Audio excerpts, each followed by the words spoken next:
Sodom and Gomorrah, guys. Welcome to a living hell, basically. We have the Supreme Court deciding about chemical abortion pills today. We have a President Biden, pretty much running on abortion, pretty much running on killing babies. How does this happen? It happens because there's good people who don't speak up. That's how it happens. We need to look at ourselves. We need to look at the church. We need to look at all of us and say, why are we allowing babies to be killed? They're being butchered. Why are we not doing more? So, why are women thinking it's okay to kill their babies? So, when I was growing up, I babysat, had a lot of cousins, took care of kids.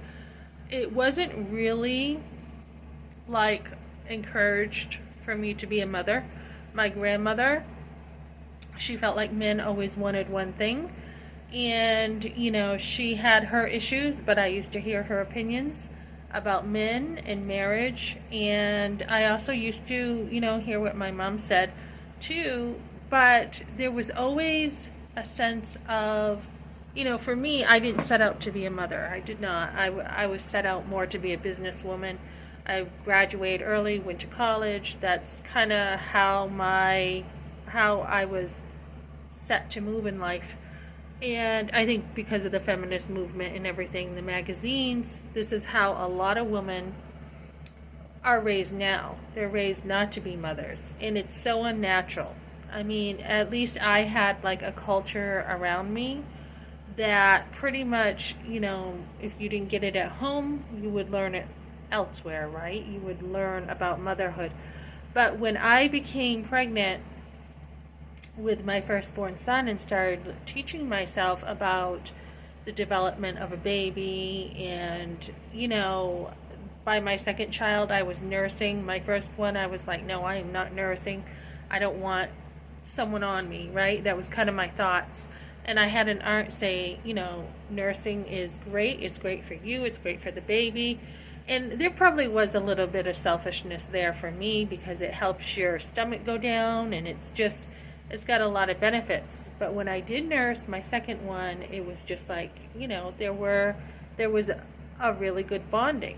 And then, I ended up nursing my last one up until I want to say 15 months. I mean, I really bonded with my kids. And, my third son was my first home birth, so I enjoyed learning from the midwives. We used to take my two other kids, and they would sit on a beanbag, and we would have a class with other mothers. Abortion was not as popular as it is now. And then when I had him, I had to prepare, and he came out really super fast.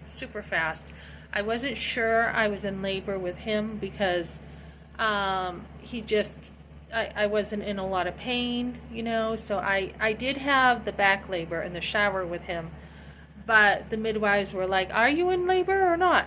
And I'm like, I'm not really sure. The back pain is something that's normal for me during my labor. So they came over, and right away, I mean, they had just gotten there, and I had him. And she did say, take some wine, take the edge off with some wine. And I did, and I only to throw it up in the crib after because my body couldn't take it. So, as you go along, mothers think, oh, I have to be ready now. You don't have to be ready to have a kid. Once you're pregnant, that's it. Ready or not, that's it. And as you go along, you learn. I mean, obviously, I knew more by the time I had my third one than my first and second one. My fourth one, I had an awesome home birth. I had used my midwife was renowned. She was very well known. She had 12 kids. She had one on her kitchen table. So her assistant I used as my main midwife, and then she had an assistant for my fourth one.